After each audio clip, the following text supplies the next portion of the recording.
슈퍼 301조가 얼마나 무섭냐면은 옛날에 그렇게 잘 나가던 일본은 한 방에 날려버렸고요. 그리고 88 올림픽 바로 전에 우리나라한테 반성문 쓰게 만든 게 슈퍼 301조예요. 이렇게 가동을 하니까 바로 이제 중국도 엄청나게 이제 반응을 해버렸잖아요.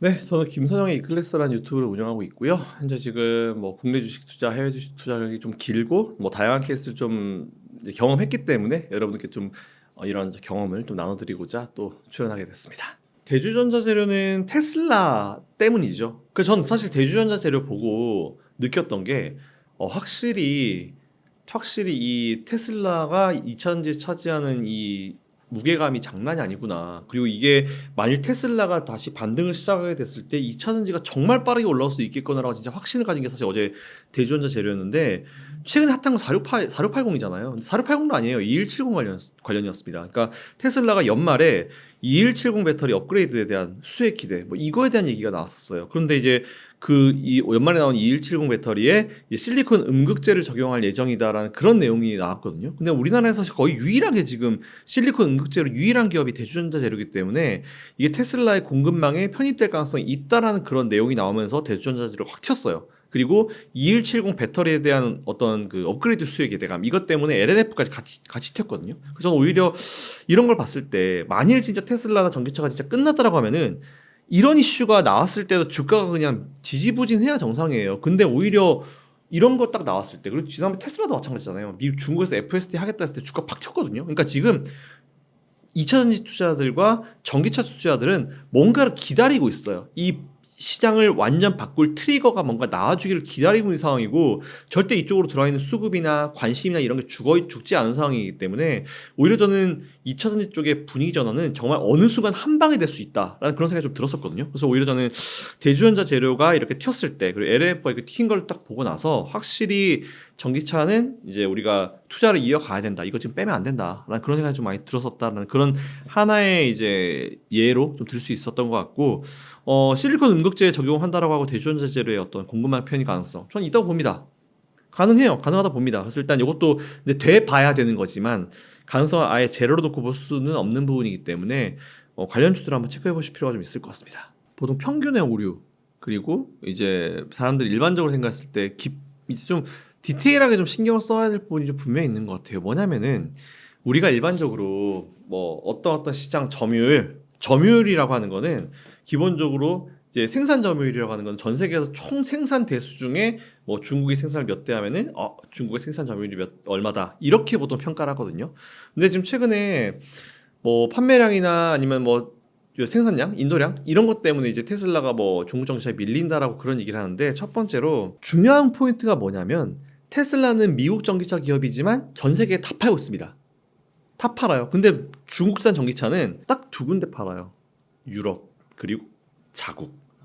미국의 전기차, 중국 전기차 많이 안 돌아다니거든요. 우리나라도 버스나 좀 그렇지, 뭐 최근에 이제 좀 우리나라에 비아디도 진출한다고 하니까 뭐 이제 좀 나올지 안 나올지 모르겠지만, 사실 중국의 전기차는 지난번에 중국 정부가 직접 이런 얘기 했었어요. 미국이 이제 세금에 대한, 과세에 대한 얘기를 하면서 이제 중국 정부가 우리 억울하다라고 얘기하면서 우리는 일본이나 미국이나 뭐 니네들처럼 수출량도 그렇게 많지도 않다, 이런 얘기를 대놓고 했거든요. 그러니까 저는 사실 지금까지 중국이 세계 판매량 이런 거 데이터 나왔을 때 전 100% 믿진 않았어요. 중국에 대한 데이터를 그렇게 신뢰를 주는 편이 아니기 때문에 100% 믿지 않았고, 실제로 이제 이 상황에 직면했을 때 과연 어떻게 대응할 것인가를 좀 보면 답이 나오기 때문에 좀 기다려봤는데, 일단은 중국은 생산은 많이 합니다. 일단 많이 하는데 그게 유럽으로 좀 일부 가고요. 그리고 대부분이 뭐 미국이나 다른 큰 시장에 가지 못하고 자국 내에서 소비가 됩니다. 그러니까 이게 과연 그런 생산량 기준이나 뭐 이런 걸 봤을 때 전기차 시장에서 진짜 과연 이게 테슬라를 꺾었다라고 말할 수가 있을까요?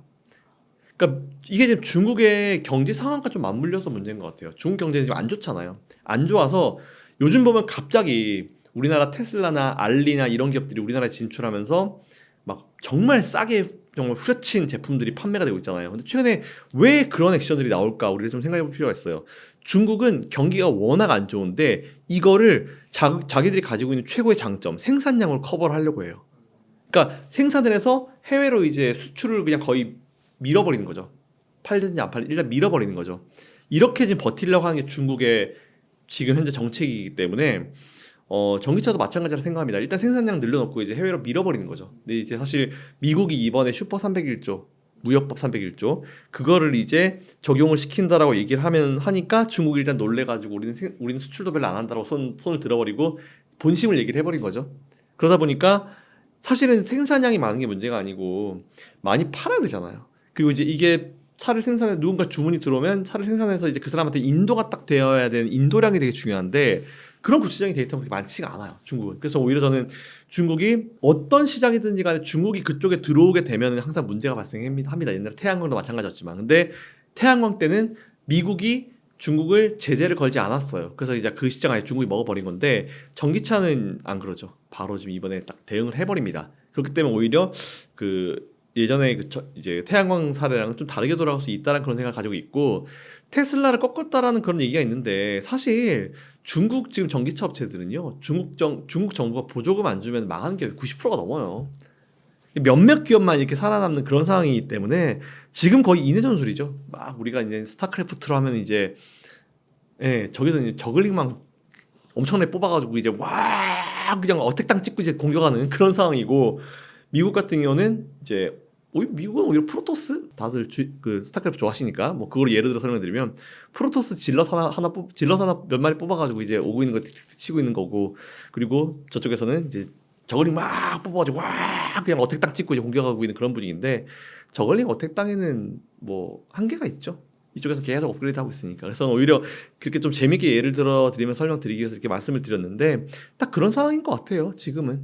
그래서 오히려 저는 지금 이 상황도 거의 중국 정부가 경제를 살리고 싶어하는 거의 뭐 발악에 가까운 액션이기 때문에 딱히 저는 이거 크게 너무 이제 슬슬 정리 단계로 들어간다라고 좀 보고 있습니다. 게다가 또 슈퍼 301쪽 해가지고 미국이 중국 쪽에다가 이제 과세를 하면은 사실 이게 의미가 좀 다른 게 사실 저는 처음에 이제 중국산 전기차에 대해서 뭐 200%뭐 어딘 300%뭐 누군 300% 이렇게 과세를 하겠다라고 했는데 딱 까놓고 얘기하면은 미국에 팔린 전기차가 많지는 않아요. 그래서 이게 실제 효과는 별로 없거든요. 세수 효과는 별로 없을 거예요. 근데 미국이 이걸 시행하잖아요. 그럼 이제 미국의 우방 국가들 현재 지금 유럽도 그걸 하고 있어요. 유럽도 중국 정부의 과도한 보조금 때문에 니들 문제 있으니까 그걸 조사하고 있거든요. 그러니까 6월 중에 조사 끝내고 7월 초부터 아마 적용을 시킨다라고 하는데 미국이 이렇게 중국을 푸시를 하면은 이제 다른 우방국들한테 슬슬 얘기하겠죠. 야, 우리만 해?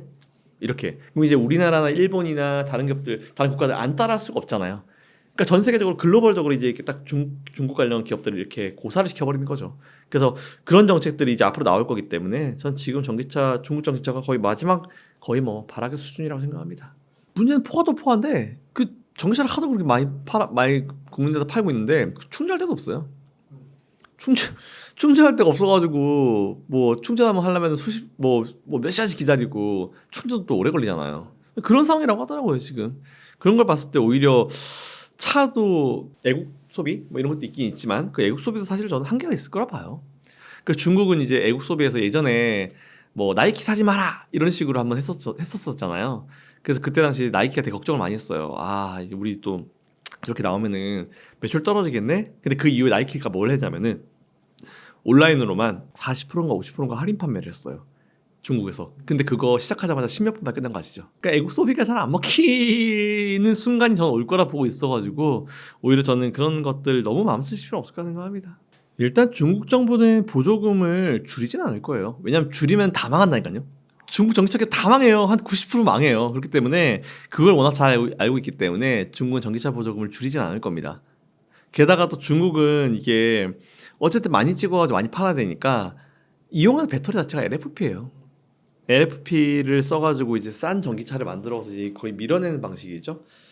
근데 이제 LFP는 참 지난 겨울에도 우리가 확인을 했지만 한계점이 좀 분명히 있는 그런 배터리입니다. 물론 이제 전기차 모델들 중에 일부는 그렇게 뭐 옵션으로 이제 LFP를 넣어가지고 좀 단가를 좀 싸게 사고 싶다라고 하시는 분들을 위해서 이제 옵션으로 하나 넣어서는 할 수는 있어요. 근데 이제 그 LFP에 대한 충분히 단점은 이제 인지를 하고 사셔야겠죠. 근데 오히려 저는 결국은 3원 개 배터리로 갈 거다라고 보고 있기 때문에 너무 이제 중국산 LFP 이런 거에 좀 마음 쓸 필요 없다라는 그런 개인적인 생각을 가지고 있고, 일단 턴어라운드 시점은 저는 얼마 안 남았다 봅니다. 왜냐하면은 지금 현재 미국이 그동안 이제 세금에 대한 걸로 되게 세게 때리진 않았는데 이 슈퍼 301조가 얼마나 무섭냐면은 옛날에 그렇게 잘 나가다 미국, 일본은 한 방에 날려버렸고요. 그리고 88 올림픽 바로 전에 우리나라한테 반성문 쓰게 만든 게 슈퍼 301조예요. 그렇기 때문에 저는 오히려 이렇게 가동을 하니까 바로 이제 중국도 엄청나게 확 이제 반응을 해버렸잖아요. 오래 갈 것 같지는 않습니다. 근데 이거 정확하게 언제까지 될 것 같아요라고 말하기엔 분명히 무리가 있지만 이제 이렇게 뭐 세금에 대한 얘기를 한 이상 오히려 저는 그렇게 멀지 않았다. 그리고 이제 유럽도 이제 6월달에 조사 끝내고 7월달부터 이제 적용한다고 하니까 한 여름 정도 지나고 나면 이거로부터 좀 자유로워지지 않을까요? 일단 네, 이거는 지금 반도체도 마찬가지지만 특허 분쟁, 특허 전쟁은 많아요, 항상. 그래서 지금 이거는 뭐 주가에 당장 크게 영향을 미칠 요인일까라는 그런 생각을 좀 가지고 있는데, 일단 이런 특허 분쟁에 대한 얘기는 지금 뭐 삼성도 이제 반도체에 대해서 많이 하고 있는 상황이기 때문에 오히려 저는 이게 특허 전쟁 부분이 이런 기업들의 투자 전략을 바꾸기에는 조금 무리가 있다고 봅니다. 근데 물론 이제 이 전쟁이 좀 더 심화되면 이게 달라지는 부분이죠. 근데 이제 이게 지금 당장으로 봤을 때는 뭔가 이게 엄청난 그건 없다라고 좀 보고 있어가지고 특허 전쟁이 뭐 주가의 어떤 하락이나 급락으로 이어질 가능성은 현재로서 그렇게 많지는 않다.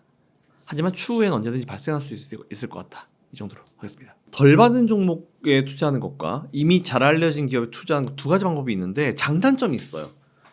이미 덜 알려진 기업에 투자하면은 위험도 높겠죠. 근데 이제 기대되는 수익은 높지만 언제까지 기다려야 될지 모른다는 그런 생각이 있죠. 두 번째로는 오히려 알려진 기업에 투자하는 건데 이런 기업들은 올라가면 정말 빨리 올라갑니다. 원래 잘 가던 놈이 잘 간다고 생각하기 때문에. 근데 이런 애들은 또 단점이 뭐냐면 망가질 때도 제일 선두에서 세게 망가져요. 지금 에코프로 그룹이나 아니면 포스코홀딩스 이런 쪽이 아마 이걸 증명을 해주고 있잖아요.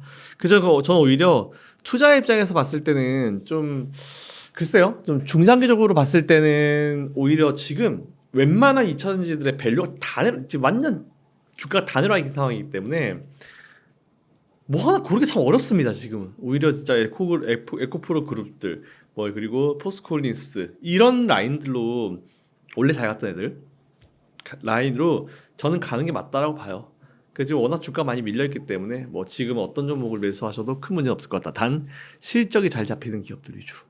네, 실적이 안 나오는 기업들은 앞으로도 못 갈 거예요. 지금은 실적을 안 들어가기 어려워요. 왜냐하면 이제 올해 1분기 실적 발표는 작년과 비교가 되는데 작년에 괜찮았던 시기거든요. 작년, 재작년에.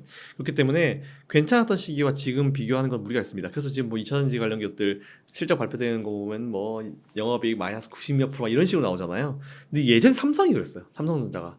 한참 그때 반도체 안 좋을 때 그리고 반도체 치킨 게임이 항상 계속 이루어졌을 때 그때 당시에 삼성도 사실은 이미지가 그랬었거든요. 근데 2000년대도 지금 딱 그런 상황인 것 같아요. 제가 봤을 때는. 그래서 오히려 투자는 지금 꼭 나서셔야 된다라고 생각이 자꾸 듭니다. 오히려 지금 실적은 한참 잘 나올 때랑 비교하기 때문에 다들 안 좋게 나와 보일 거예요. 근데 지금은 실적 같은 경우는 원래 잘했던 기업들 처음에 일단 먼저 선정해낼 때 원래 잘했던 기업들 먼저 선정을 쫙 해놓고 그리고 제일 중요한 건 공매도 잔량이 얼마나 줄었는지 그게 얼마나 청산이 많이 이루어졌는지 그게 좀 포인트인 것 같아가지고 그거 위주로 좀 보시는 게 지금은 맞는 것 같습니다. 지금 좀 기술적으로 접근해야 될 시기예요. 아직 실적이 눈에 꽂히는 게 없기 때문에 일단은 예전에 실적 잘 냈던 기업이 그래도 이제 어떤 기업과 테슬라든지 어디와의 어떤 이제 공급 체인 공급망에 들어가 있는 기업들이 또 그쪽으로도 줄 가능성이 크기 때문에 오히려 저는 이제 그렇게 잘 나가는 기업과 한번 실제로 매출을 주고받은 적이 있는 그런 기업들 위주로 먼저 한번 골라매시고 그 다음에는 우리가 좀 생각을 해봐야 될 게 이제 지금처럼 이렇게 어려운 상황에서 최근에 뭐 그런 얘기도 되게 많이 나와요. 에비타 대비해가지고 지금 오히려 뭐 부채 비율이 너무 높아지고 있다 이런 얘기도 되게 많이 나오는데 지금 어쩔 수 없어요. 왜냐하면은 결국 그것도 실적이 계속 투자를 진행하기 때문에 부채 비율은 올라갈 수밖에 없거든요. 근데 이게 실적이 좀 받쳐주게 되면은 그 비율이 떨어지게 되는데 실적이 완전 받쳐주지 못한 상태에서 이제 부채 비율이 올라가 버리니까 지금 이제 이 재무에 대한 어떤 이제 부분이 좀 걱정된다는 그런 기사들이 많이 나와요. 뭐 LG엔솔이나 아니면 LG화학 같은 기업들 이제 신용도를 낮출 수도 있다라는 그런 얘기까지 나오고 있는 상황이기 때문에 오히려 저는 그런 거는 너무 마음 쓸 필요가 없을 것 같아요. 거쳐가는 과정이에요. 또 중요한 포인트는 이렇게 어려울 때 과연 우리는 2차전지는 무조건 미래라 생각해 투자를 이어가고 계속 뭔가 돈을 붓고 있는지 아니면은 우리는 이렇게 어려운 상황에서 빠져야 될 것 같아라고 빠지는지. 근데 이게 결국 시장 점유율이란 것도 시장이 다 좋고 주가가 막 다 빵빵빵 터질 때 잡아오지 못해요. 정말 어려울 때 누구든지 다 투자를 줄이고 제한시키고 움츠려들 때 우리는 이거 할 건데 라고 투자를 강하게 드라이브를 거는 기업이 만일 정말 그게 예상했던 시기가 왔을 때 시장 점유율이 확 늘 수 있거든요. 삼성도 그랬잖아요. 삼성전자도 이제 디램 쪽에서 치킨 게임 걸어버리고 나서 이제 나중에 SK하이닉스나 아니면 이제 다른 기업들 해외 기업들이 이제 감산을 하겠다라는 얘기 했을 때 삼성은 우리 감산 안 할 건데 그대로 할 건데 이렇게 쭉 진행하다가 이 기업들 나중에 다 손들어 버리고 나중에 삼성이 아이고 슬슬 우리도 감산 한번 해보자라는 얘기 딱 하니까 디램 받아 이제 바로 딱 켜버리잖아요 위로. 그러면서 나중에 딱 보니까 나머지 기업들의 시장 점유율 다 떨어졌는데 삼성전자만 시장 점유율이 올랐어요. 디램에서는. 그러니까 이런 효과가 있을 것 같아요. 저는. 그래서 오히려 지금은 시장 점유율을 위해서 열심히 투자하는 기업들이 결국은 살아남을 것이다. 이렇게 생각했습니다. 최근에 뭐 근데 IRA를 둘러싸고도 여러 가지 말이 많더라고요. 그래서 지금 일단은 우리나라 기업들이 뭐 보조금을 이제 슬슬 받고 있는데 사실 최근에 보면은 뭐 삼성 같은 기업들이 보조금을 받은 것보다 더 많은 액을 이제 미국에 투자를 하겠다는 그런 발표를 하고 있는 상황이잖아요. 그래서 오히려 저는 보조금의 액수가 많으면 좋긴 좋겠죠. 근데 지금 현 상황에서 필요한 거는 미국은 지속적으로 자기네들 국가에서 자기네 국가에 투자를 해주길 바라고 자기네 국가에서 생산을 해주기를 바라는 그런 거기 때문에 오히려 저는 이 보조금 액수를 많이 받는 기업에 투자를 하는 것보다는 앞에서 말씀드렸던 것처럼 이제 보조금 액수와는 별개로 이게 얼마나 이제 투자를 많이 이어가는지 이런 걸 좀 보실 필요가 좀 분명히 있을 거라 봅니다. 그래서 지금 뭐 보조금 액수 어디서 얼마 받았고 뭐 삼성이 뭐 투자 대비해서 퍼센티지가 제일 높게 받았고 뭐 좋게 받았고 이런 거를 갖다가 우리가 집중하는 거는 오히려 논외인 것 같아요. 투자 이 핵심에서 좀 벗어난 것 같고 결국 중요한 거는 그거잖아요. 그러니까 우리가 이만큼 니들한테 투자했는데 보조금이란 걸 통해서 얼마나 돌려받았나 이건데 지금 그게 중요한 게 아니고 결국 시장 점유율 싸움이기 때문에 지금은 얼마를 더 갖다 퍼붓고 투자를 하는지 이게 되게 중요한 시점인 것 같습니다. 그래서 앞으로 이제 IRA 보조금을 받는 기업들이 늘어날 거예요. 보조금 받는 액수도 늘어날 것이고 이게 그대로 유지만 된다라고 하면은 근데 트럼프 대통령이 만일 전 대통령이 당선이 된다라고 하면은 IRA부터 폐기하겠다 이런 얘기를 많이 하고 있는 상황이기 때문에 사실 이것도 조금 정치적으로 좀 꼬여 있는 상황이긴 합니다. 그래서 지금 참 어렵죠. 예, 올해는 진짜 어려운 시기인 거 맞는 것 같고요. 어찌됐든지 간에 지금 전반적으로 뭐 나쁘진 않지만 보조금 액수에 집중하는 것보다는 오히려 이제 투자의 규모를 보는 게 낫다. 투자의 규모를 보고 우리가 기업을 선택하는 게 맞다라고 생각합니다.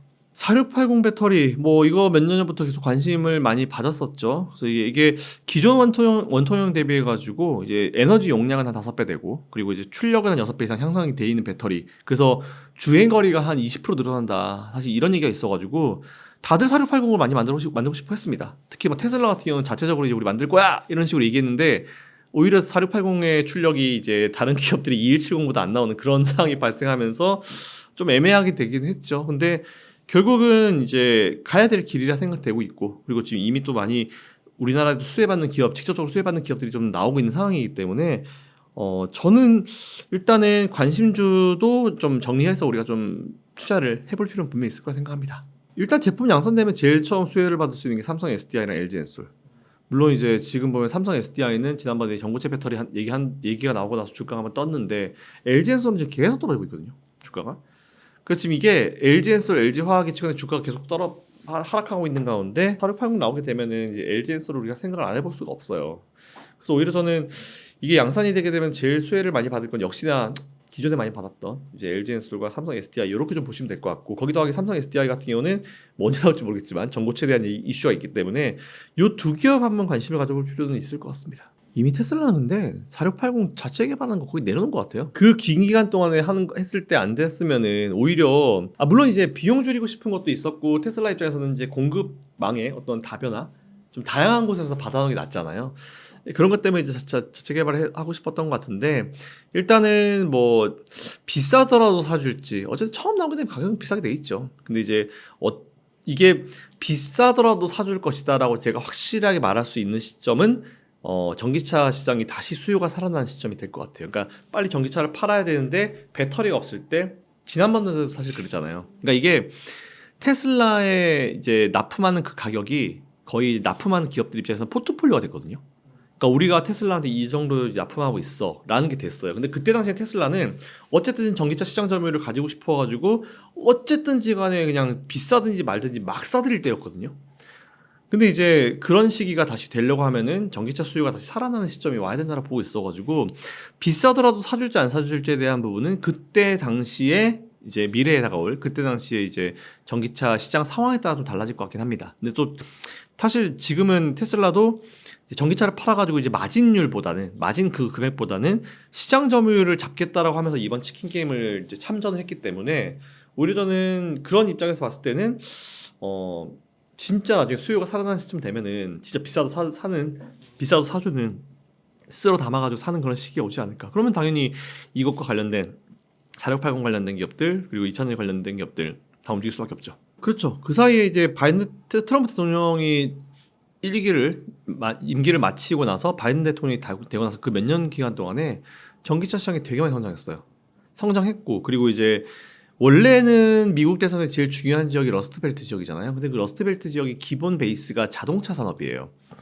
근데 이제 원래는 이제 내연기관이었겠죠. 근데 이제 그쪽이 전기차 시장 공장들이 많이 몰려 있습니다. 우리나라 공장도 그쪽 많이 몰려 있는 상황이기 때문에 그렇게 많이 몰려 있고 해외에서 그렇게 투자가 많이 이루어지고 있는 상황인데 트럼프 대통령이 그걸 바꿀까? 트럼프 대통령은 전 대통령은 본인이 대통령 할 때도 해외 우리한테 투자 많이 해라 그럼 잘 봐줄게 거의 이랬던 사람이기 때문에 근데 좀 주인공병이 있어요. 그러니까 바이든 대통령이 일대하는 것보다 오히려 트럼프 대통령 본인이 대선이 당선이 된다면 본인의 시기에 더 많은 투자를 이끌어오고 싶어하는 그런 살짝의 어떤 이제 연예병이 있는 분이기 때문에 오히려 저는 네 그거에 맞춰서 우리나라 기업들이 투자만 잘 해주면은 뭐 큰 문제는 없을 거다라고 좀 보고 있는 상황이고 그리고 어쨌든 러스트벨트 지역이 전기차 쪽으로 이제 활성화시키고 공장들이 많이 들어서면서 그 지역이 진짜 오랜만에 그 지역으로 들어온 투자가 엄청나게 많이 늘었다고 해요. 그러니까 어느 정도 활기를 예전에 이제 그 녹슨 공업 지역 그때를 아주 조금 벗어나려는 그런 느낌들이 나오고 있다라고 이제 나오고 있다라는 얘기가 나오고 있어서 저는 오히려 러스트벨트 지역을 잡아야지 대선에 이깁니다. 그쪽이 스윙 스테이트이기 때문에 그래서 잡아야 이기기 때문에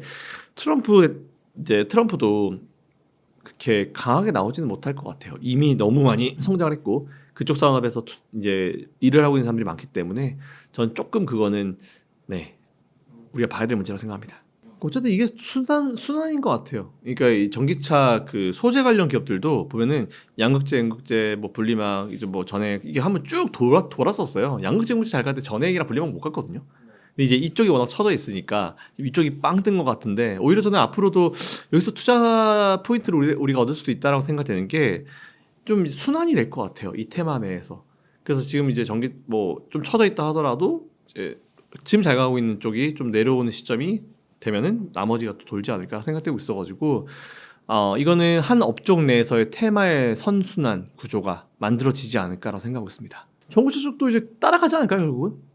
근데 지금 뭔가 2차전지 쪽 소재 쪽이 이게 아직은 컨셉 자체를 못 잡고 있는 것 같아요. 지금 이제 복싱으로 치면 이제 거의 두들겨만 맞고 있는 그런 상황이기 때문에 지금 나오는 이런 주가의 흐름들 이런 걸 봤을 때 뭔가 컨셉을 잡기가 좀 명확하지 못한 것 같습니다. 그래서 이게 한 번에 살아나는 시점이 오게 되는데 어쨌든 앞에서 쭉 설명드렸던 것처럼 한 번에 살아나는 시기가 오게 되면은 그때는 좀 정상적으로 이제 뭔가 좀 이제 이해가 되게 연결고리에 따라가지고 좀 움직여주지 않을까 싶고 지금은 사실 그런 걸 바랄 시점은 아닌 것 같아요 솔직히. 일단 2차전지는 뭐 저는 계속 그냥 똑같이 말씀드리면 양극재예요.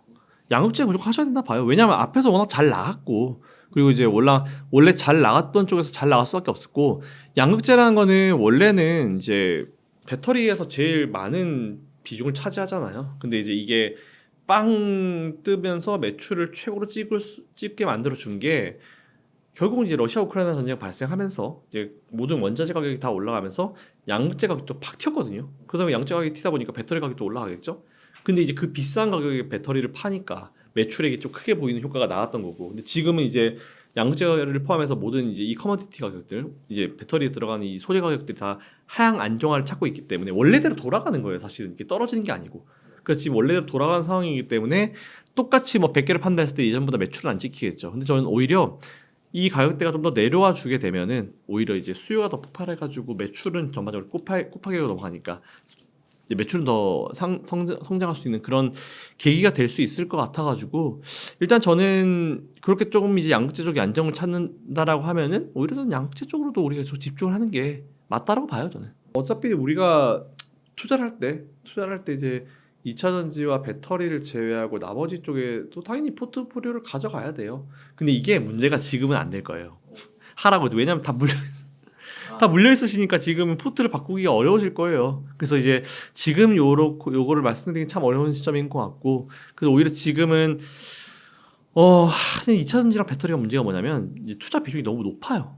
퍼센티지가 높습니다. 원금 대비해서. 그래서 저는 이게 이거를 매도하시고 다른 쪽으로 넘어가세요. 이게 더 경쟁력 있어요. 말하기는 어려워요 지금. 그래서 오히려 지금은 좀 어려우시더라도 손실이 좀 퍼센티지가 좀 있으시더라도 지금 일단 오는 순간만큼은 좀 다른 업종을 말씀드리기 좀 어렵습니다. 버티시는 게 맞는 것 같아요. 아예 새로 투자하시겠다라고 하는 분은 뭐 제가 뒤에서 말씀을 드리겠지만 기존에 투자하시는 분들은 지금껏 굳이 매도해가지고 딴 거 넘어갈 필요는 없다라고 봐요. 지금은 좀 버텨야 되는 시점이라 봅니다. 광물 쪽도 이제 마찬가지죠. 원래 광물 쪽이 팍 튀었었던 건 이제 앞에서 말씀드린 대로 러시아 우크라이나 전쟁 때문에 튀었었던 거죠. 근데 이제 그 전쟁에 대한 것도 조금 물론 전쟁이 아직까지는 계속 진행이 되고 있습니다. 하지만 처음에 나왔을 때 정도로 이제 시장에 부담을 주는 정도의 가격대 형성은 아니에요. 많이 안정을 찾고 있거든요. 그래서 오히려 저는 그런 걸 봤을 때도 이게 너무 들어가는 이제 배터리를 하나 생산할 때 들어가는 그 광물 가격이 올라버리면 배터리 가격이 올라가잖아요. 근데 앞으로 저는 배터리 가격이 올라갈 리는 없을 거라 봐요. 배터리 가격이 떨어질 겁니다. 물론 이제 중간에 수요가 많으면 다시 전기차 수요가 확 살아나면서 수요가 높아지면 조금 반등은 있을 수 있는데 예전에 러시아 우크라이나 전쟁이 발생했을 때처럼 그렇게 높은 수준까지 전기차 배터리가 가격이 올라갈 거라 보지는 않아요. 오히려 너무 올라가면 나중에 전고체랑 또 비교를 할 수밖에 없죠. 근데 전고체가 언제 나올지 모르겠지만 아무튼 예전처럼 비싼 가격의 전기차 배터리가 판매되는 3원계라도 판매되는 일은 없을 것 같아요. 왜냐하면 또 LFP랑 경쟁을 해야 되기 때문에 지금부터는 이제 생산량을 좀 늘려가지고 이제 가격을 떨구는 그런 전략을 할 것 같아가지고 광명물 가격은 결국은 이제 하향 안정을 찾을 것이다. 그리고 중간에 뭐 러시아 우크라이나처럼 광물 가격에 직접적으로 영향을 주는 그런 국가들에서 전쟁이 발생하지 않는 이상 지금 이제 하향 안정화 되는 거는 뭐 당분간 이어질 것이다 생각합니다. 결국은 지배구조 쪽으로 우리가 볼 필요가 있을 것 같은데 지금 최태원 회장이랑 노소영 관장 문제 생겼잖아요. 1조 3,800억 원인가? 그걸 현금으로 달라고 하는데 그러면 이제 기존에 있는 회사의 지분을 담보로 대출을 받거나 아니면 기존 회사 지분을 뭐 블락딜로 이제 우호 지분 쪽에 팔거나 뭐 이런 쪽으로 해야 될 것 같은데 일단 그것도 영향을 좀 줄 것 같아요. 근데 그 전에 이미 사실은 이제 이노베이션 주주들한테 너무 못할 짓을 했죠. 네, 근데 이제 SK 온 상장을 노리지 않을까 싶은데 일단 저는 이게 참 정말 이제 못난 자식 때문에 SK 온이라는 아버지 부모님이 참 고생을 하는 그런 분위기로 가는 것 같은데요. 지금은 어쨌든 버티고 있는 상황이죠. 이렇게 2차전지가 어려운 상황에서 버티고 있는 그런 상황이기 때문에 결국 저는 2차전지 시장은 또 다시 살아나고 또 좋아질 거라 봐요. 그래서 지금 SK그룹이 과연 어떻게 버티는지가 좀 중요할 거 판단되고 있고 그리고 SK그룹은 지금 내부적으로도 지배구조 개편을 위해서 이제 외부에 이제 전문가 들여와가지고 그런 고민도 되게 많이 맥킨지인가 데리고 와가지고 되게 고민을 많이 했거든요. 근데 그런 상황에서 지금 이번에 최태원 회장의 개인적인 이슈까지 발생하니까 그걸 좀 앞으로 어떻게 풀어나갈지는 좀 지켜봐야 될 것 같습니다. 근데 결국은 이제 어떻게든 풀어나가긴 하겠지만 일단 저는 사실은 처음에 이제 LG 화학에서 LG 에너지 솔루션이 이제 물적 분할한다고 했을 때 전 그 누구보다 정말 앞서가지고 욕을 많이 했던 사람입니다. 그래서 저는 이제 LG에 대한 이미지가 완전 그걸 날라갔고 LG 화학 주주들 너무 불쌍하고 LG 화학 직원들 너무 불쌍하고 이게 뭐 하는 짓인지 모르겠다는 그런 내용을 되게 많이 얘기했는데 SK그룹은 지금 그렇게 물적 분할해서 할 수 있는 그런 상황이 아니죠. 지금은 당장 생각해 볼 수 있는 상황이 아니고 그리고 지금 그 LG엔솔이나 그 이후에 무분별한 뭐 카카오라든지 무분별한 물적 분할 이슈 때문에 지금 정부에서 물적 분할에 대한 부분을 좀 경계를 많이 하고 있어요. 그래서 오히려 저는 지금 SK그룹이 생각할 수 있는 카드는 아니라고 보고 있어가지고 하면 안 되죠 그런 것들. 그래가지고 너무 그런 거 그쪽으로 마음 쓰실 필요 없지만 일단 2차전지 시장이 좀 살아나야지 SK온도 좀 살아나고 이에 따라서 SK이노베이션도 좀 뭔가 이제 못난 아들 빨리 장가 보낼 수 있기 때문에 좀 시간은 좀 필요한 문제라 보이고 이 업종 자체가 빨리 좀 살아나기를 개인적으로 바라고 있습니다. 제가 실제로 이번 인터뷰에서 봤잖아요. 저는 일단 들었던 설명도 그랬고 좀 나쁘진 않았어요. 이게 또 폴딩 기술이었나? 제가 이름이 기억이 안 나는데 이것도 폴딩 해가지고 또 배터리를 만들더라고요. 그래서 그런 거 보면서 와 기술력 진짜 하나 진짜 예술이다. 라는 그런 생각을 가졌는데 기술력 좋으면 뭐합니까? 지금 상황 자체도 이렇게 돌아가고 이제 너무 어려운 내부적인 상황이 있기 때문에 오히려 저는 그런 내부적인 상황이 빨리 좀 개선이 됐으면 좋겠다고 생각이 돼요. 그래서 일단 경쟁력이 있고 기술력에 대해서는 이제 뭔가 굉장히 노력을 많이 하고 있고 또 경쟁력이 있다라고 좀 사실 전 직접 보고 눈으로 보고 좀 봤기 때문에 그 되게 얇아요. 엄청 얇아요. 요만해요. 근데 이제 그걸 또 이렇게 접어가지고 이렇게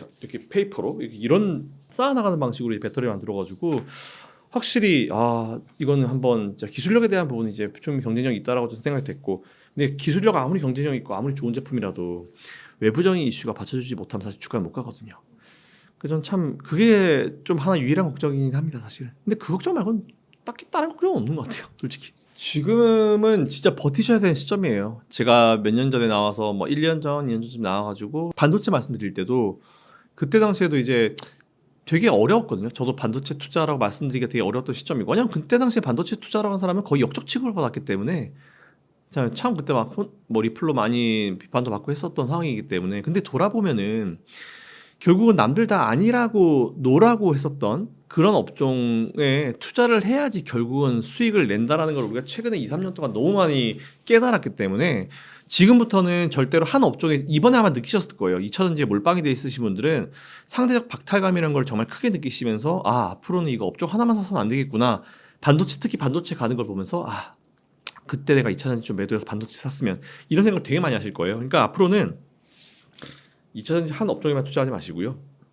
업종을 한 3개, 4개 정도로 나누셔가지고 포트폴리오를 구성하시면은 얘가 올라가도 좋고 얘가 올라가도 좋고 이런 식이기 때문에 상대적 박탈감을 이겨내는 투자를 하시라는 앞으로는 말씀을 드리고 지금 당장은 일단은 버티셔야 되는 시점이라 봐요. 비중이 예를 들어서 나는 전체 투자 자금 대비해서 20%가 안 됩니다 하시는 분들 추가 매수 가능.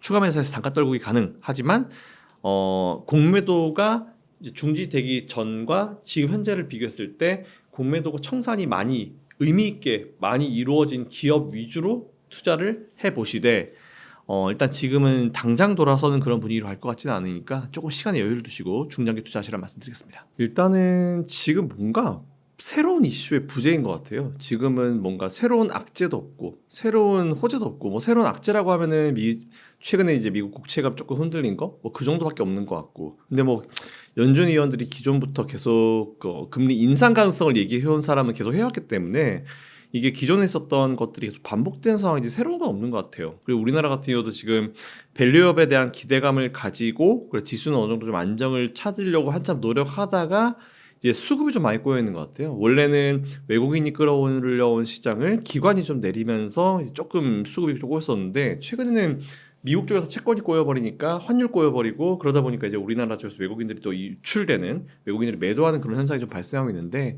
일단 다행인 거는 MSCI가 이제 우리나라 올해 1분기 때 보니까 MSCI가 인도 다음으로 우리나라 쪽에 순매수 양을 굉장히 많이 늘렸다는 그런 기사가 나왔어요. 그리고 이게 보니까 MSCI를 benchmark하고 있는 ETF 수천 개 중에 이제 순매수액을 보니까 우리나라가 30위권 안으로 들어왔더라고요. 굉장히 이거는 순위가 괜찮은 거거든요.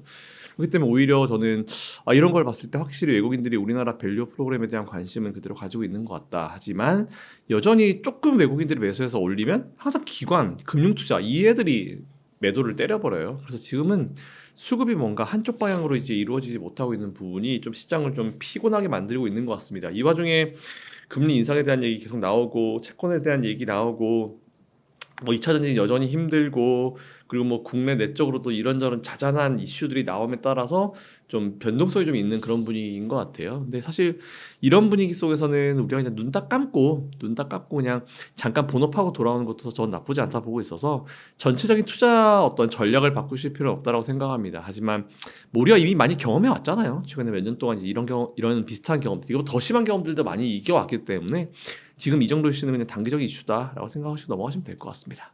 이번 주에 이제 미국에서 채권 국채 입찰을 했는데 이제 쉽게 얘기하면 잘 안 팔렸죠. 그러니까 채권을 사준 사람 주체가 사라졌다 이런 얘기를 하고 있는 것 같은데 사실 채권에 대한 얘기를 하면 사실 한도 끝도 없어요. 그래서 여러분들께 결론만 말씀드리면 그냥 제가 봤을 때 단기적인 이슈입니다. 단기적인 이슈라 좀 판단되고 있고요. 일단은 국채금리가 그렇게 확 올라가 버리 채권이 안 팔리니까 국채금리가 올라가 버리겠죠. 국채금리가 올라가니까 당연히 거기서 이제 또 이제 국채금리가 올라가면 기준금리에 대한 부담감을 또 느낄 수밖에 없는 그런 상황으로 이어지잖아요. 그러니까 당연히 최근에 연준의 닐 카시카리, 미네폴리스 총재 같은 분들이 계속 금리 인상도 할 수 있다라는 그런 엄포죠. 사실 이거는 억지에 가까운데 저는 금리 인상 안 된다 보고 있는데 그런 이제 불안감을 주고 있는 상황에다가 이제 금리까지 올라가 버리니까 야 이거 금리 낮추기 힘들겠는데 이런 이슈가 좀 나오고 있는 것 같아요. 근데 사실 저는 이제 금리 지금 이제 인하기로 갈 시점이라고 봅니다. 그래서 지금 보면은 제일 중요한 거는 최근까지 이제 파월 의장의 멘트가 중요한 것 같아요. 그러니까 어쨌든 그분들의 수장이잖아요. 인플레이션이 잡히는 속도가 뭐 우리가 원하는 수치 정도까지는 아니지만 좀 둔화가 되긴 했지만 이 둔화가 된 것과 이제 아예 반대가 됐다는 건 완전 다른 개념인데 인플레이션 감소하는 이 추세가 이제 조금 좀 둔화가 된 건 좀 아쉽긴 하지만 그렇다 하더라도 이제 꾸준히 둔화가 되고 있다라는 그런 멘트를 했습니다. 이에 따라서 저는 사실 이게 시장에 항상 그런 것 같아요. 뭐 시장이 원하는 정도를 맞춰주지 못하면 그게 또 오히려 악재성 이슈가 돼가지고 수급이 빠져나가고 투자 환경이 단기적으로 어려워지고 있는 그런 환경이기 때문에 제가 봤을 때는 그냥 지금은 그런 것 같아요. 이제 연준이 끌고 가고 싶은 그 속도와 이제 시장이 원하는 그 속도의 괴리감 때문에 좀 힘든 거다라고 좀 보고 있고요. 지금 금리 인상을 하면 안 된다라고 하는 거는 연준이 제일 잘할 것 같고 만약 금리 인상한다고 하면 그 얘기는 곧 바이든이 재선 포기하겠다라는 얘기와 거의 비슷하기 때문에 그리고 지금 미국에서도 부동산 관련 문제가 연체가 조금씩 올라오고 있잖아요. 그거 자체가 사실은 금리를 더 이상 올리면 진짜 큰일 날 수도 있다라는 그런 것이 이제 그런 신호이기 때문에 금리 인상은 가능성 없습니다. 하지만 지금 금리 인상 그 시기가 좀 뒤로 이제 미뤄지고 있는 건 맞는 것 같아요. 근데 시장이 되게 재밌는 게 올해 1월 달만 하더라도 다들 3월 달 금리 인하한다고 그랬잖아요.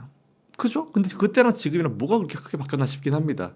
근데 그때는 3월에 해야 된다라고 이제 얘기하다가 지금은 이제 와 이거 올해 안 할 수도 있겠는데 이런 식으로 또 심리가 바뀌는 상황이기 때문에 어쨌든 제가 봤을 땐 그냥 단기적인 이슈예요. 그래서 단기적인 이슈여가지고 이 채권 금리에 대한 부분도 그렇게 오래 갈 만한 이슈는 아닌 것 같고요. 뭐 지금 이제 다음 주부터 새로운 6월달 시작되는데 6월 안에 정리될 이슈입니다. 그래서 오히려 저는 이런 이슈가 명백하게 저는 개인적으로 지금 이제 금리 인하를 생각해보고 고민해볼 시기라 생각하기 때문에 금리 인상 혹은 뭐 국채금리 상승 이런 거 가지고 미국 지수가 밀린다, 뭐 평소에 내가 관심 있었던 종목들이 밀린다, 그리고 우리나라가 거기에 영향을 받아가지고 우리나라 기업도 밀린다. 그래서 전 매수의 기회라 생각합니다. 사실 많이 달렸죠, 솔직히. M7이 작년까지 뭐 거의 시장을 이끌었고 올해도 나쁜 모습을 보이는 건 아니에요. 근데 그동안 보면은 M7 중에 사실 처져 있었던 기업이 두 개가 있었습니다. 테슬라랑 애플. 근데 그 기업들 중에 최근에 애플이 그러니까 제가 그 두 기업이 왜 처졌냐라고 지난번에 출연했을 때 말씀드린 이유가 애플과 테슬라는 아직까지 이 AI라는 이 웨이브에 발을 확 담그지 못했다. 나머지는 다 담그고 이제 그 AI 발로 올라가는데 테슬라와 이 애플 같은 경우는 담그지 못했다. 그래서 담그는 그 즉시 분명히 분위기가 바뀔 것이다라는 그런 말씀을 드린 적이 있는데 일단은 애플은 조만간 이제 또 애플 AI 휴대폰이 나오고 그리고 AI 쪽으로 발을 담궜습니다. 그러면서 이제 주가가 올라가기 시작했고 테슬라는 뭐 아직 AI에 발을 담그지 못한 부분도 있지만 그거 더하기 전기차 치킨 게임이 여전히 심한 상황이기 때문에 그리고 이제 중국사에 껴있죠. 지금 미국과 중국사에 껴있기 때문에 지금은 테슬라는 주가가 확 반등해서 이거 지금이 바닥입니다 라고 말씀드리기 사실 어려운 시점이긴 해요. 근데 오히려 저는 지금 너무 언더슈팅 되어 있는 부분, 테슬라의 원래 가진 밸류보다 너무 주가가 많이 빠져 있는 부분이 있기 때문에 장기적으로 보시는 분들은 관심을 좀 가지셔야 된다고 생각합니다. 그래서 결론적으로 말씀드리면 일단 M7이 이끄는 시장이 또 올 거라 생각합니다. 근데 뭐 최근에 특히나 이번 주 같은 경우는 M7이 좀 힘이 빠졌던 거는 국채금리 때문에 어쩔 수 없어요. 이 IT 기업들은 이제 자금 조달이 많이 필요한 기업들이기 때문에 금리 인상 공포감 이런 게 나오게 되면은 금리 인상자만 나오면 바로 이제 경기를 보이는 그런 업종이기 때문에 지금 단기적으로 어쩔 수 없는 것 같아요. 근데 지금 명백한 건 지금 금리 인상이 아니에요. 금리 인하이기 때문에 결국은 지금 거의 억지에 가까운 주장으로 금리 인상 가능성이 있다라고 얘기하는 것 때문에 시장이 밀리고 국채 금리가 올라가는 것 때문에 시장이 밀린다라고 하면은 이거는 매수 기회라 생각합니다. 그러니까 지금 이게 테슬라는 내적인 문제가 또 발생을 한 것 같아요. 그러니까 일론 머스크가 사실 그동안 본인이 재산이 없었잖아요. 본인 재산은 100% 주식이었잖아요. 그래서 이제 자기가 열심히 일한 것에 대해서 이제 다 구간별로 이제 나한테 인센티브를 얼마 달라 이런 식으로 보상 패키지에 대한 얘기가 있었는데 그 보상 패키지가 좀 있으면 이제 주주들 사이에서 투표가 들어가죠. 그러니까 오히려 이제 그 문제가 좀 해결이 되면은 테슬라도 좀 반등할 수 있지 않을까 싶어요. 만일 보상 패키지가 받아들여지지 않는다라고 하면은 일론 머스크가 테슬라를 떠날 수도 있다라는 사실 이런 극단적인 얘기까지 지금 나오는 상황이기 때문에 오히려 일론 머스크가 이번에 XAI를 외부에서 투자를 받아가지고 수조원대 투자에 성공했죠. 우리나라 돈으로. 그 얘기가 어쨌든 뭐 일론 머스크는 그냥 딴 거 안 해도 XAI 요거 하나만으로도 충분히 뭐 경쟁력 있게 할 수 있다라는 걸 좀 어느 정도 증명을 한 것 같다고 판단되고 있고 일단 테슬라는 첫 번째로 그 일론 머스크 CEO에 대한 보상 패키지 물론 엄청난 돈이 나가긴 합니다. 근데 사실 잘한 게 맞잖아요. 일론 머스크가 잘한 게 맞잖아요. 그렇기 때문에 뭐 너무 과도하다라는 그런 얘기가 있는데 저는 모르겠어요. 이게 과도 금액으로 보면 우리 일반 사람들로 봤을 때는 정말 굉장히 높은 수준이긴 하지만 그날 사실 그동안까지는 이제 테슬라가 일론 머스크였죠. 그렇기 때문에 오히려 저는 이제 적절한 합의가 좀 필요하다고 생각합니다. 그래서 일론 머스크가 이거 가지고 마음 상해가지고 테슬라를 나가는 일이 없도록 해야지 주주들도 그걸 누구보다 잘 알고 있을 거고 바보가 아닌 이상 사실 일반 주주들도 일론 머스크가 그동안 이렇게 테슬라를 만들었다는 건 다 알고 있어요. 아 물론 실제로 이제 같이 만들어간 직원분들이 많이 계시긴 하지만 거의 뭐 일론 머스크 한마디 한마디에 테슬라의 주가가 움직였고 좀 드라이브를 걸어왔기 때문에 오히려 저는 그것도 좀 챙겨줄 필요가 있다. 보상 패키지도 좀 챙겨줄 필요가 있을 거라 생각합니다. 물론 과도한 부분에 대해서는 이제 일론 머스크한테 상의를 해서 잘라내야 되긴 하겠죠. 어쨌든 결론적으로 말씀드리면은 테슬라도 결국에 AI 열풍에 들어갈 수밖에 없어요. 왜냐하면은 XAI 빼고 본다 하더라도 지금 테슬라가 가는 길이 전기차, 그죠? FSD 같은 경우도 이게 과연 인공지능을 포함시키지 못할까요? 엮을 게 없을까요? 전 엮을 게 엄청 많을 것 같은데. 게다가 더하기 지금 FSD로 완전 자율주행으로 바로 못 가니까 그 사이에 뭐 로봇 전기차, 로봇 택시 뭐 이런 게 나오잖아요. 로봇 하면 AI잖아요, 사실은. 그렇기 때문에 저는 테슬라가 AI 쪽으로 확 이제 AI 관련주가 안 될 수가 없다라고 봐요. 근데 최근에 보면 우리가 애플의 사례를 좀 볼 필요가 있을 것 같은데 애플이 AI 쪽에 이제 발을 담그지 못했기 때문에 주가가 상대적으로 다른 그 M7 중에 M5 그쪽에 밀렸었죠. 주가 상승이 나오지 못했었죠. 근데 딱 살짝 담그고 나니까 바로 튀어버리잖아요. 후발주자로. 테슬라도 제가 봤을 때 그런 흐름 나올 것 같아요. 그러니까 테슬라가 오히려 이렇게 밀릴 때 테슬라의 보상 패키지에 대한 문제나 이런저런 이슈들이 하나씩 정리가 될 때쯤 됐을 때 우리가 테슬라는 주가가 튈 수 있다. 그렇기 때문에 지금 오히려 좀 어려운 상황이긴 하지만 투자를 좀 이어갈 필요가 있을 것 같다라는 그런 개인의 생각을 가지고 있습니다. 유럽은 안 좋아요 원래. 저는 이제 유럽이 옛날에 유로존 문제 발생했을 때부터도 그랬지만 물론 이제 유럽의 재정 위기가 또 다시 발생하면 지난번처럼 데미지가 크지는 않을 겁니다. 근데 저는 만일 문제가 발생한다라면은 미국에서 발생하지 않고 유럽에서 발생할 가능성이 크다고 보거든요. 거기는 이제 EU나 아니면 유로존 이거를 이제 경제 협의체를 묶어놓긴 했지만 이게 섞이지 않는 기름 같아요. 물과 기름 같은 거의 그런 수준의 그거죠. 여러 가지 사례를 좀 볼 수 있는데 뭐 예를 들어서 우리나라에서 뭐 어떤 딜을 이제 할 때 유럽 연합에서는 허가를 받았지만 유럽 연합 안에 있는 뭐 프랑스나 이런 국가들은 우리는 반대인데 이런 식이에요. 그러니까 의견이 안 맞아요. 뭔가 의견이 통일되지가 않기 때문에 그리고 앞으로도 그럴 수밖에 없는 그런 이들이 이제 유럽이기 때문에 제가 봤을 때는 지금 유럽은 더 이상 이 높은 금리 수준 그 지금 상황을 좀 버텨내기 힘든 부분도 분명히 있을 겁니다. 높은 금리 수준을. 그래서 이제 이게 상황이 각자 다 다르기 때문에 아마 그렇게 대응할 수도 있겠다 싶었고 유럽 연합이 뭐 금리 인하 6월 달에 할 수 있다 뭐 이런 얘기 나왔을 때 그치 니들은 해야지. 니들은 먼저 해야지. 라는 그런 생각을 가졌거든요. 물론 이제 유럽이 금리 인하를 하게 되면은 이제 미국의 금리와 금리 차가 발생하잖아요. 결국 그때 걔들도 똑같아요. 금리 차가 이렇게 벌어지게 되면은 이제 외국인 자금에 대한 이탈이 걱정되는 부분 그런 부분인데 일단 그거 같은 부분도 이제 유럽의 각국이 알아서 해결해야 할 문제이기도 하고 그거에 대한 어떤 사전 조사나 분석이 없이 그렇게 행동을 하지는 않았을 거라 생각합니다. 그렇기 때문에 오히려 지금은 외국인 자금 이탈보다는 이제 뭔가 경제적인 어떤 내부의 문제가 유럽도 좀 있다라는 그런 판단이 좀 들었었어요. 사실 금리 인하라는 거는 이제 우리가 보통 앞으로 다가오는 뭐 상황이 좀 어려워질 것 같다 싶을 때 미리 선제적으로 금리 인하를 하는 거기 때문에 그래서 지금 미국이 계속 미루고 있잖아요. 왜냐하면 미국 지표는 다 잘 나오기 때문에. 그래서 오히려 유럽은 좀 지금 할 필요가 있다라는 생각을 가지고 있고 6월달에 하지 않을까요? 특별한 사정이 있지 않았나? 달러가 이제 어느 쪽으로 튈지는 알 수가 없는 부분이죠. 저도 사실 그게 제일 걱정이긴 해요.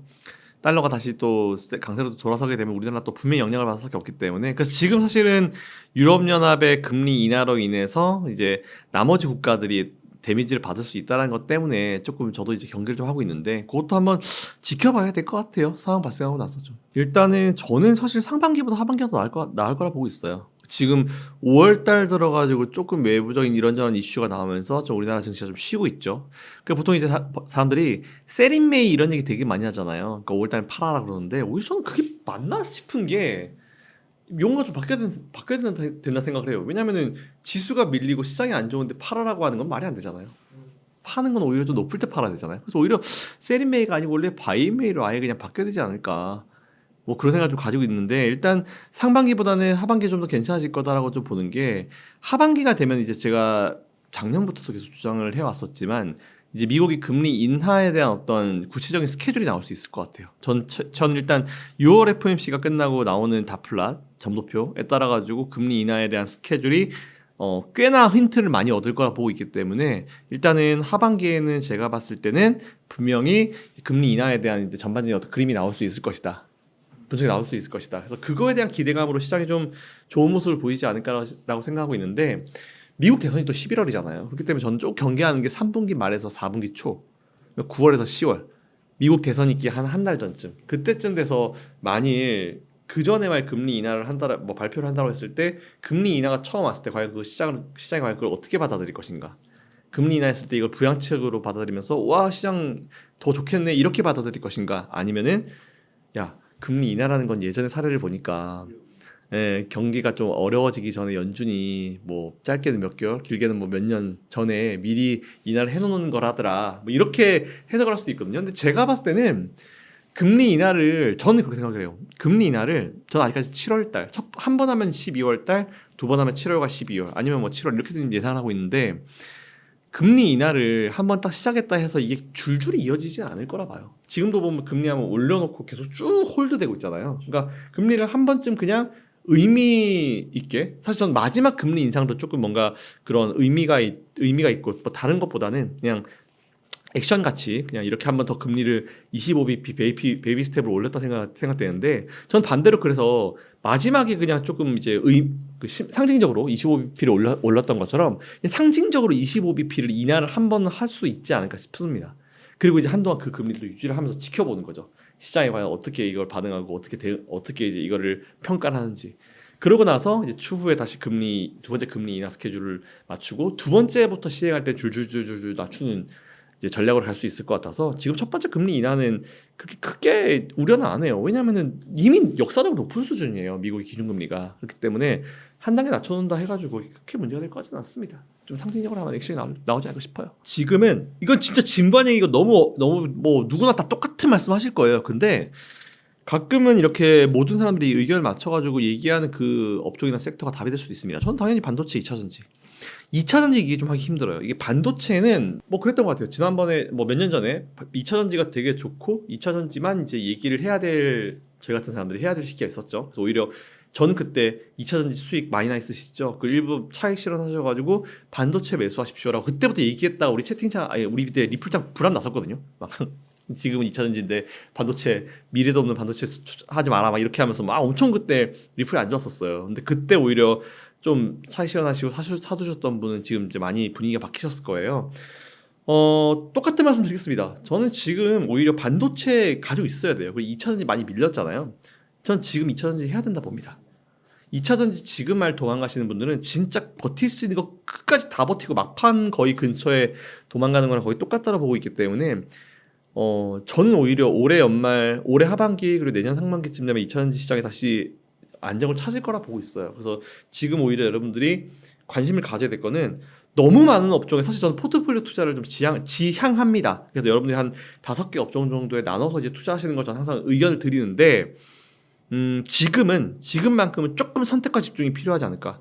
그래서 뭐 너무 많은 한 5개, 6개 업종 벌리지 마시고 한 딱 2-3개 정도 안으로 끝내시되 반도체와 2차전지를 꼭 넣으시란 말씀드리고 그리고 2차전지도 뭐 뒤에서 어차피 우리가 또 다루긴 하겠지만 2차전지 같은 경우도 이제 이게 공매도 때문에 영향을 많이 받은 업종이잖아요. 그렇기 때문에 공매도가 최근에 중지가 됐었던 이 기간 동안에 얼마나 공매도가 청산이 많이 이루어졌는지 의미 있게 이루어졌는지 그 퍼센티지를 좀 보시면서 판단하시면은 오히려 2000지 내에서 좀 더 많이 가벼워졌구나 이 종목이. 그래서 이거 투자해도 되겠구나라는 그런 생각이 드실 수도 있을 것 같습니다. 그래서 지금 필수 섹터는 반도체와 2차전지. 이거는 포트에 없으면 안 된다. 적어도 10%씩, 많이는 각자 15에서 20%씩 가능하다 봅니다. 엔비디아 하면 참 제가 사실은 이제 웅달짝방에 의미가 있는 게 그때 웅달님이랑 같이 방송하면서 그때 당시 엔비디아가 190불이었나? 200불이었나? 그때 제가 엔비디아를 한번 관심 가져보시라는 말씀을 드린 적이 있어요. 근데 그 영상이 남아있더라고요. 제가 지난번에 보니까. 근데 그때 당시에도 분위기 되게 안 좋았거든요. 왜냐면 그때 엔비디아 계속 내려가고 상황이었기 때문에 분위기가 좀 안 좋았습니다. 근데 거의 뭐 그때 치면은 5배 이상 올라갔죠.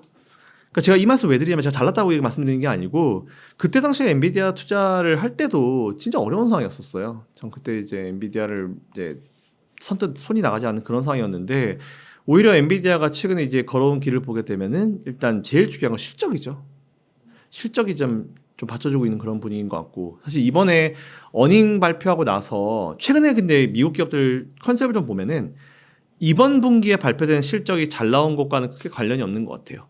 다음 분기 때에 대한 이제 가이던스가 과연 시장 예상치를 넘는지 아니면 시장 예상치와 비슷한지 아니면 시장 예상치가 떨어지는지 이거에 따라서 주가 분위기가 완전 달라지는데 오히려 이번 분기가 서프라이즈하게 나와도 근데 그래도 다음 분기는 좀 어려울 것 같아요라고 하면은 주가 다 빠져버리거든요. 근데 오히려 이번에 엔비디아 같은 경우는 2분기 이후에 앞으로 분기에 대해서 더 기대가 된다는 그런 얘기를 했고 사실 젠슨 황이 확실히 이분도 장사꾼인 게 CEO긴 하지만 장사꾼이잖아요. 자기 제품을 팔아야 되는. 근데 엔비디아가 가지 못하는 그 매출의 파일을 늘리고 싶어서 팔로를 열고 싶어서 되게 노력을 많이 하더라고요. 특히 델 컴퓨터랑 이제 얼라이언스를 하면서 델이 그동안 우리가 이제 영화 같은 거 보면은 뭐 막 FBI 뭐 이런 경찰 뭐 이런 거 나오는 영화 보면은 다 델 컴퓨터 쓰거든요. 그러니까 IBM 아니면 델 거 써요. 그러니까 델 거를 쓰는 이유가 그만큼 이제 국가 정부 기관이나 아니면 이제 엔비디아가 직접적으로 들어가지 못하는 그런 기업들의 PC를 제공하는 업체잖아요. 근데 거기랑 같이 맞물려 가지고 들어간다라는 게 좀 의미가 굉장히 또 있더라고요. 그리고 최근에 이제 PC들 만드는 기업들 실적 발표한 걸 쭉 보게 되면은 오히려 AI PC에 대한 얘기가 되게 많이 나와요. 그러니까 올해 상반기보다 올 하반기에는 AI PC에 대한 수요가 더 증가할 것이고 지금은 전체 PC의 한 10%만 생산하고 있는데 AI PC에 대한 어떤 이제 미래도 굉장히 밝게 좀 보고 있더라고요. 근데 PC라는 것도 결국은 이제 PC를 파는 기업들 입장에서 봤을 때 기업들 입장에서 봤을 때는 기업들이 많이 사줘야 돼요. 근데 기업들은 초반은 일단 지켜보거든요. 제품을 워낙 많이 사야 되기 때문에 이게 진짜 우리 회사의 업무와 연관이 있는지 좀 지켜보는 그 시기가 있어서 원래는 새로운 PC의 형태가 나왔을 때는 소비자들이 먼저 이끕니다. 그래서 이제 소비자들이 먼저 이끌어가지고 쭉 이제 올리다가 나중에 어느 정도 이제 이게 인증이 되면 기업들이 들어와서 이제 대량으로 이제 PC를 사주는 거거든요. 그렇게 치면은 엔비디아가 지금 GPU가 들어가잖아요. 그럼 과연 AI PC에 엔비디아가 안 들어갈까요? 그래서 저는 오히려 이것도 엔비디아의 새로운 어떤 매출 구조가 될 수 있을 거다. 지금은 단순히 GPU만 팔아가지고 되는데 물론 그때도 GPU만 파는 거겠죠. 근데 이미 델 컴퓨터와의 이런 얼라이언스가 만들어졌다. 그러면 델 컴퓨터에 이제 엔비디아 GPU 들어간다는 얘기인데 그러면 이제 앞으로 여러 개의 이제 기업들이 그거를 AI PC 쪽으로 간다 했을 때 어차피 미래는 AI인데 AI PC로 간다 했을 때 엔비디아를 포함해가지고 AMD라든지 이렇게 이제 GPU 만드는 그런 기업들 이런 기업들이 과연 안 좋을 것인가?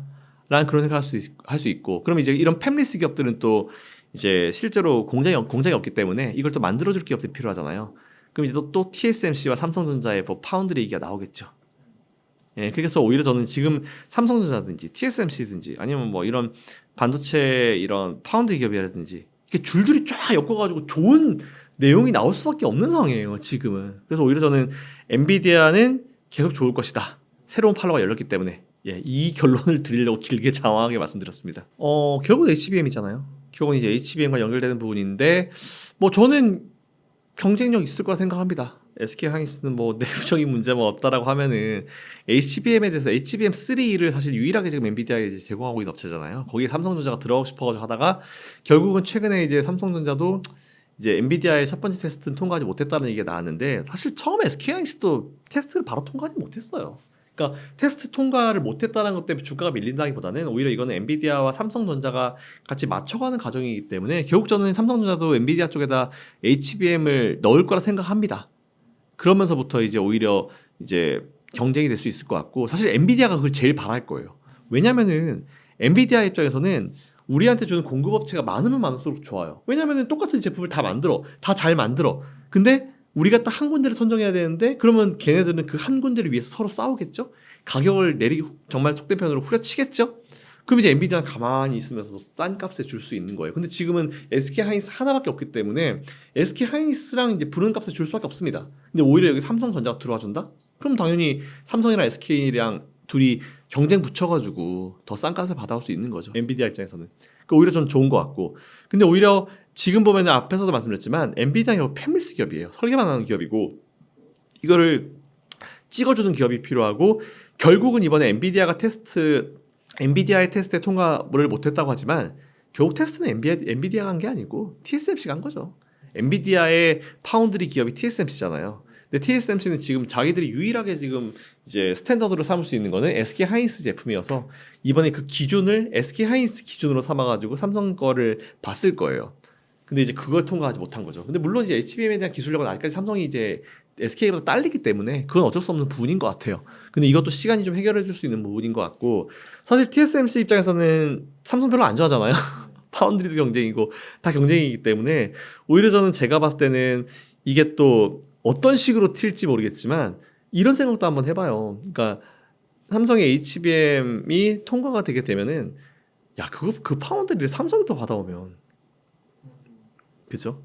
이게 또 어느 쪽으로 어떻게 튈지는 모르기 때문에 그것도 좀 앞으로는 좀 지켜볼 필요가 좀 있을 것 같습니다. 그래서 결국은 이제 SK하이닉스의 주가는 당분간 계속될 수 있을 거다라고 좀 보고 있고, 그리고 뭐 삼성전자도 관심을 좀 계속 가질 필요는 있어요. 이게 삼성전자는 SK하이닉스랑 달라요. 이 컨셉이 다르죠. 투자하실 때 이제 완전 난 반도체만 하고 싶어 하시는 분들은 SK하이닉스 하는 게 맞아요. 근데 삼성은 다 팔잖아요. 다 파는 기업이기 때문에, 그리고 우리나라 시총 1위 기업이기 때문에 MSCI나 이런 게 리밸런싱이 있을 때마다 외국인들 수급이 들어오고 나가고가 굉장히 심합니다. 근데 오히려 SK하이닉스는 그거로부터 좀 자유로워요. 그러니까 외국인들의 수급이나 기관의 수급으로부터 사실 삼성전자 하나만 주가를 밀어버리면 우리나라 지수 조정을 만들 수 있기 때문에 하이닉스랑 다르거든요. 그래서 오히려 좀 같은 성상에 놓고 이제 삼성은 왜 이렇게 못 가라고 하기에는, 삼성은 자기 회사의 어떤 이제 이런 펀더멘탈도 있지만 이제 우리나라 시장을 대표하는 그런 상징성이 있는 기업이기 때문에 이제 삼성이 못 가는 거는 현재 우리나라 시장을 대변한다 보면 될 것 같아요. 결국은 이번에 삼성이 그만큼 이제 HBM AI 시장에 좀 굉장히 신중하게 다가갔다. 우린 진짜 정말 이거는 진중하게 다가갔다는 걸 좀 알 수 있는 대목이, 결국은 저는 경경 사장이 이제 교체가 되길래 아, 무슨 일이 있어도 있구나라고 좀 생각이 들었어요. 뭐 그분이 잘못했다기보다는 첫 번째 테스트를 통과하지 못했기 때문에 삼성 내에서 누군가 이걸 책임질 사람이 필요할 거예요. 대외적으로 봤을 때.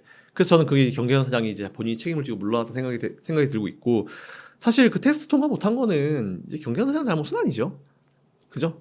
테스트라고 하는 건 원래 삼성도 파운드리도 그렇지만 수율을 올리기 위해서는, 그리고 안정을 찾기 위해서는 정말 많은 테스트 과정이 필요합니다. 근데 이제 그걸 테스트 못했다 해가지고 좀 이제 책임지고 이제 물러나면서 그래도 조금 이제 주가 방어 차원에서 좀 느낌이 좀 있는 것 같아요, 저는.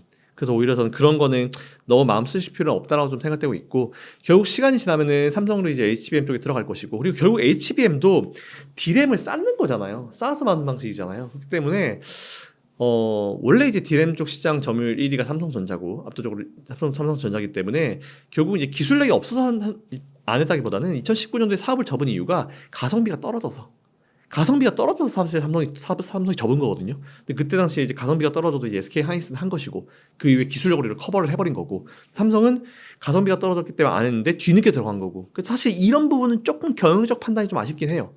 조금. 그래도 뭐 기존에 가지고 있는 기술력이기 때문에 시간상 문제지. 그러니까 지금 보면은 HBM, 우리가 항상 보면 HBM 최신판에만 너무 집중을 해요. 그래서 최신판은 당연히 SK 하이닉스가 시장 점유율이 압도적으로 높죠. 근데 HBM 1세대부터 5세대까지 전부 다 했을 때 시장 점유율을 보면은 SK 하이닉스가 한 50%에서 한 55%, 삼성전자가 한 44%가 나와요. 그러니까 이게 전체 HBM을 봤을 때는 삼성이 경쟁력이 있다는 거예요. 시간적인 문제지. 그러니까 SK 하이닉스와 삼성이 엄청나게 벌어져 있는 것처럼 보이지만 최신 거에선 벌어져 있는 게 맞아요. 근데 전 세대를 봤을 때는 50한 5 정도의 44 정도이기 때문에 그래도 11%포인트라서 차이가 좀 있긴 있죠. 근데 그렇다 하더라도 우리가 일반적으로 생각했었던 그런 것보다는 이제 점유율 차이가 많이 크지 않기 때문에 결국 이것도 점점점 줄여나가지 않을까라고 생각하고 있습니다. 결국은 이게 보니까 얼마 전에 나온 이제 분석을 보니까 데이터 센터가 올라가잖아요. 근데 기존 데이터 센터 우리나라가 2030년까지인가 데이터 센터 600 몇십 개를 설치하기로 했다고 하더라고요. 원전을 50기를 지어야지 나오는 용량이 그 정도 데이터 센터를 돌리더라고요. 그러니까 기존 데이터 센터보다 들어가는 전력 용량이 6배인가가 넘어요. 그러니까 전력이 엄청나게 들어가는 거죠. 그래서 저는 오히려 이렇게 되니까 이게 과연 화력 발전으로 되겠냐는 거예요. 원전이 필요할 수밖에 없는 상황이 발생을 하는 거죠. 근데 이게 사실 예전에 우리나라가 탈원전을 하면서 원전 관련 기업들이 되게 많이 죽었어요. 이제 하시던 분들이 중소형 기업들이 많이 이제 도산했죠. 이게 다시 하겠다라고 해가지고 뚝딱 해서 당장 내일 되는 게 아닙니다. 이거 빌드업하는 시간이 되게 연 단위로 걸리기 때문에 결국은 저는 원전에 대한 부분은 계속 우리가 관심을 가질 수밖에 없어요. 그만큼 전기가 많이 필요하기 때문에. 전기를 생산하지 못한 상태에서 그런 데이터 센터들이 많이 지어지고 걔네들이 전력을 많이 가져온다 했을 때 전기비가 또 올라갈 수 있거든요. 그럼 걔네들이 또 매출이 아무리 잘 나와도 단기 순이익이 떨어질 수 있어요. 비용이 많이 나가가지고. 그래서 오히려 전기 생산량을 더 늘리는 방안으로 빨리 가야 될 것 같은데 풍력 커버 못할 거예요. 화력 되겠습니까? 우리 저는 그래서 지금 친환경으로 왔을 때 원전이 제일 가깝죠. 그래서 저는 원전을 빨리빨리 좀 늘려야 되는데 원전 건설 같은 경우도 우리나라 짱입니다. 그래서 오히려 원전은 관심 가져야 된다고 생각하고 있고 전력기기나 전선 관련주 최근에 보니까 전력과 전선 관련 기기가 올해 우리나라 1분기 때 코스피 상승률 탑 5 중에 3개가 다 그쪽 라인이 있더라고요. 이걸 탑 10으로 들리면 6개입니다. 다 저는. 그래서 오히려 그만큼 올라갔는데 문제가 뭐냐면 이쪽은 이제 보통 일반적으로 이렇게 잘 나가는 업종이 발생하면 증권사들이 ETF라는 걸 만들어요. 그러니까 이 대표적인 기업들을 쫙 모아가지고 그걸 갖다 하나 상품으로 만들어서 펀드를 만들어서 팔죠. 근데 대표 기업이 몇 개 없습니다. 그래서 이 ETF 구성이 안 돼요. 그래도 또 이 전력이나 전선 관련 쪽이 대장은 아니잖아요, 사실은. 대장들이 흔들어 버리면 위에서 이제 한번 이제 이쪽에서 나비가 날개짓 하면 이쪽 거의 태풍이 몰아치는 거의 나비 효과의 느낌이 오기 때문에 변동성이 굉장히 커요, 전기 전력 쪽이. 그래서 저는 오히려 개인 투자자들이 이거를 접근하기엔 정말 쉽지가 않을 거다. 물론 AI바를 받아서 더 올라는 갈 거예요. 근데 변동성이 감당이 되시는 분들만 전 투자를 하시라는 말씀을 좀 드리고 싶고, 그리고 오히려 저는 이렇게 됐을 때 좀 큼지막한 종목들이 낫지 않을까 싶어요. 저는 일단 기술력이 뛰어납니다. 건설 잘해요. 그리고 이제 이게 우리나라의 이 원전 관련주들이 보통 SMR이라고 하잖아요. 소형 원전기. 그거에 대한 기술도 우리나라 또 최고이거든요. 그러니까 이게 미국에 있는 기업들이 벌써부터 이제 전기가 필요하니까 수주에 대한 기대감이 벌써 올라가고 있어요. 미국에 대한 기업들. 그러면 이제 나중에는 이제 이게 실적이 쌓이겠죠. 엄청나게 쌓일 수밖에 없겠죠. 이미 그렇게 되고 있기 때문에. 물론 이제 원전 위험도가 되게 높아요. 그리고 이제 설치를 하는 지역들에 대한 지역 주민에 대한 어떤 보상 패키지도 확실히 이루어져야 되고 유출 이런 게 절대 있으면 안 되고. 그렇기 때문에 되게 위험하긴 하지만 그만큼 앞으로 이 AI라는 시장이 더 발전을 하려고 하면은 이제 진짜 블랙아웃 상황이 발생하지 않으려면은 그만큼 전기 생산이 원활하게 이루어져야 되는데, 그리고 생산이 이루어지고 또 그게 또 이런 센터로 이동할 때 이제 중간에 이제 전기가 그대로 잘 이동해야죠. 그래서 중간에 이동할 때 문제가 생기면 안 되기 때문에 저는 오히려 그런 부분을 본다 하더라도 이제 한동안은 좀 핫해질 수밖에 없을 업종인 것 같습니다. 근데 저는 지금 많이 올라있는 종목 같은 경우는 조금 이제 조정의 시기를 기다리는 것도 나쁘지 않다고 봐요. 그래서 일단 큰 종목 위주로 하세요. 조금 너무 서두르지 마시고 어차피 AI 바를 받아가지고 한동안 올라갈 수 있을 거라 보고 있어서 전 첫 번째 너무 많은 비중을 들어가지 마시고, 그리고 두 번째 이왕이면 큰 종목 하십시오. 세 번째 변동성이 감당이 되시는 분들은 작은 종목 하셔도 되는데 투자 기간을 그렇게 길게 가져가지 마십시오. 그래서 요 세 가지 정도. 그리고 실적이 또 실제로 나와야죠. 뭐뭐 관련주라고 했을 때 최소한 그 쪽에 관련해서 매출이 40% 50% 나와줘야지 뭐뭐 관련주로 엮일 수 있기 때문에 요 네 가지 정도가 좀 갖춰진 기업들로 투자를 해보시는 것도 괜찮다 봅니다. 지난 시간까지는 제가 이제 1억을 5대5를 맞춰서 미국과 우리나라라고 말씀을 드렸을 거예요. 근데 지금은 저는 미국 4, 우리나라 6. 왜냐하면 미국이 못 간다는 얘기가 아니에요. 근데 최근에 우리나라 쪽으로 이제 들어오고 있는 외국인들의 수급이 심상치 않습니다. MSCI가 올해 인도 시장에 이어서 우리나라 시장에 순 펀드 유입 금액이 아시아의 두 번째. 오히려 일본에서 이탈해서 우리나라 쪽으로 들어오고 있다. 이런 얘기가 나오고 있어요. 그거 무시 못 하거든요. 그래서 결국 이제 수급이 강한 쪽인데 우리나라도 결국 이제 밸류업에 대한 기대감으로 들어오고 있는 것 같아요. 그래서 밸류업을 일단 시행을 하잖아요. 그래서 중간에 일본도 그랬어요. 수십 년 동안 빌드업 해보면서 민관 합동 회의가 정말 몇십 번 이루어졌거든요. 그러면서 이제 중간에 뭔가 보완하고 해서 온 거기 때문에 우선은 이제 빌드업을 잘 했으면 좋겠습니다. 중간에 뭐 정치적으로 어떤 상황이 바뀌는지 간에 결국은 이제 국민들의 생활을 위한 거기 때문에 국민들의 어떤 투자 이 자산 증식과 관련된 거기 때문에 밸류 프로그램이 잘 진행 유지가 된다는 전제하에 국내 주식 60%, 미국 주식 40%가 적절하다 보고 있고 미국 주식 40%는 뭐 애플이나 테슬라 조금씩 담아가시는 전략 괜찮고 AI 관련 주도 기업들 특히 M7으로 그냥 40%를 짜시는 게 저는 낫다고 봐요. 사실은 M7으로 그렇게 보시면 될 것 같고 우리나라 60%는 당연히 반도체 그리고 2차 전지 그리고 저는 뭐 항상 말씀드리지만 디스플레이도 사셔야 된다 봐요. 결국은 이제 아무리 좋은 이런 반도체 칩이 들어간다 하더라도 우리가 눈을 봐야 되기 때문에 그래서 이제 디스플레이 쪽은 꼭 하셨으면 좋겠다라는 좀 말씀을 드려서 이 정도로 한번 투자를 해보시면 좋을 것 같다는 말씀드리고 지금 시장이 좀 불안정하기 때문에 현금 비중을 조금 한 10% 가지고 계신 것도 나쁘지 않을 것 같습니다.